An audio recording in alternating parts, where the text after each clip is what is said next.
नेपाल में लोकतंत्र है और इस वक्त क्या माहौल है ये आप चारों तरफ देख रहे हैं। नेपाल में प्रधानमंत्री, राष्ट्रपति, होम मिनिस्टर सभी का इस्तीफा आ चुका है और जेन जी का प्रदर्शन जारी है। लेकिन बात की जाए काठमांडू की, नेपाल की, तो पहले हुआ करती थी राजशाही और होते थे राज परिवार। सवाल है कि अब कहां है काठमांडू का राज परिवार।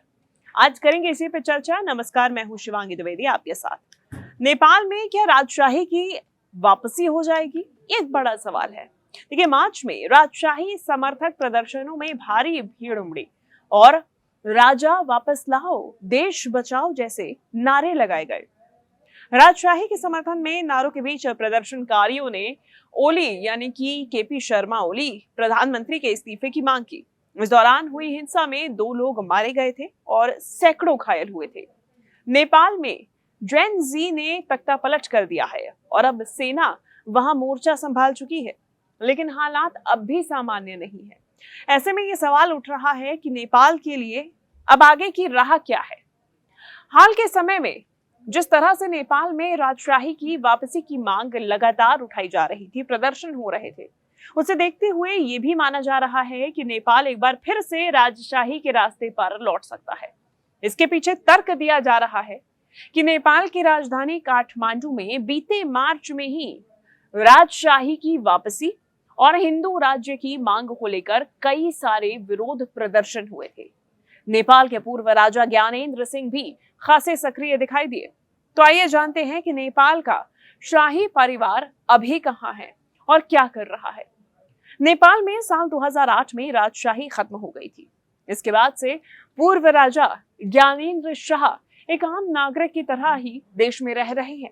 ज्ञानेंद्र शाह का मुख्य निवास काठमांडू में निर्मल निवास है, लेकिन साल 2024 की शुरुआत में वे कथित तौर पर शहर के बाहरी इलाके यानी कि नागार्जुन पहाड़ियों में हेमंताबास नामक फार्म हाउस नुमा घर में रह रहे थे। इस साल मार्च में ज्ञानेंद्र शाह पोखरा से काठमांडू लौटे, जिस दौरान हजारों राजशाही समर्थकों ने उनका स्वागत किया। वे परिवार के साथ निर्मल निवास पहुंचे, जो उनका घर है। उन्होंने अपने परिवार के सदस्यों और अपने पोते हृदयेंद्र के साथ में नारायण हिती शाही महल का दौरा भी किया। इस यात्रा के दौरान शाही परिवार ने महल परिसर में पूजा अर्चना भी की। पोखरा में रहने के दौरान पूर्व राजा ज्ञानेंद्र शाह ने 1 दर्जन से ज्यादा मंदिरों और तीर्थ स्थलों का दौरा किया और जनता का मूड भांपने की कोशिश की।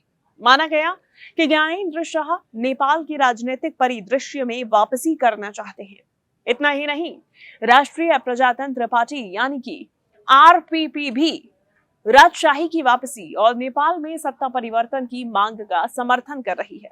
आरपीपी का मानना है कि नेपाल में हिंदू राष्ट्र और राजतंत्र एक दूसरे के पूरक हैं। राजमाता रत्ना पूर्व शाही महल परिसर महेंद्र मंजिल में रहती हैं। राज परिवार के युवा सदस्य नेपाल छोड़कर विदेश में रहते हैं। पूर्व युवराज पारस और राजकुमारी हिमानी की बेटी राजकुमारी कृतिका शाह जुलाई 2008 में नेपाल छोड़कर अपने परिवार के साथ में सिंगापुर में बस गई। उनकी बड़ी बहन राजकुमारी पूर्णिका शाह ये भी 2008 से नेपाल छोड़कर सिंगापुर में ही रह रही हैं। मार्च में राजशाही समर्थक प्रदर्शनों में भारी भीड़ उमड़ी और राजा वापस लाओ, देश बचाओ, इस प्रकार के नारे लगाए गए। राजा के लिए शाही महल खाली करो, हमारे प्यारे राजा अमर रहें, हम राजतंत्र चाहते हैं, इस प्रकार के नारे लगाए गए। राजशाही के समर्थन में नारों के बीच प्रदर्शनकारियों ने प्रधानमंत्री ओली के इस्तीफे की मांग भी की। कुछ लोगों ने शाही महल परिसर में घुसने तक की कोशिश की और पुलिस के साथ झड़पों में 2 लोगों की मौत भी हो गई और 100 से ज्यादा लोग घायल हो गए थे। मई में नवराज सुवेदी के नेतृत्व में राजशाही समर्थक समूहों ने देशव्यापी विरोध अभियान शुरू किया। सरकार ने हालात को देखते हुए जुलाई तक नारायण हिती पैलेस यानी कि जो महल परिसर था उसके साथ ही साथ प्रमुख क्षेत्रों के आसपास प्रदर्शनों पर प्रतिबंध लगा दिया। ऐसे में सत्तारूढ़ सीपीएन यूएमएल पार्टी ने नेपाल में गणतांत्रिक व्यवस्था की रक्षा के लिए राजशाही समर्थक प्रदर्शनों के जवाब में खुद प्रदर्शन किए सड़कों पर। नेपाल में राजशाही की समाप्ति और लोकतंत्र की बहाली से देश के युवा वर्ग को उम्मीद थी कि उनका जीवन पहले से बेहतर होगा। लेकिन नेपाल की विभिन्न अलग अलग लोकतांत्रिक सरकारें लोगों की अपेक्षाओं और जो उनकी एक्सपेक्टेशंस थी उनको पूरा नहीं कर सकी। साथ ही बढ़ती महंगाई और बेरोजगारी ने लोगों को काफी निराश किया। तो वहीं भ्रष्टाचार और वंशवादी नेपोटिज्म राजनीति ने जनता के गुस्से को और भी ज्यादा बढ़ा दिया।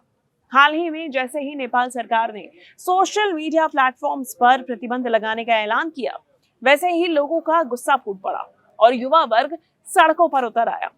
सरकार ने सख्ती से निपटने की कोशिश जरूर की, जिसमें अब तक 22 से ज्यादा लोगों की मौत हो चुकी है। इसके बाद क्या था? मंगलवार को जनता का आक्रोश और भी ज्यादा बढ़ता गया, ये देखने को मिला और सरकार को ना सिर्फ सत्ता से बेदखल कर दिया, बल्कि संसद भवन, सिंह दरबार जैसी लोकतांत्रिक संस्थाओं में भी आग लगा दी।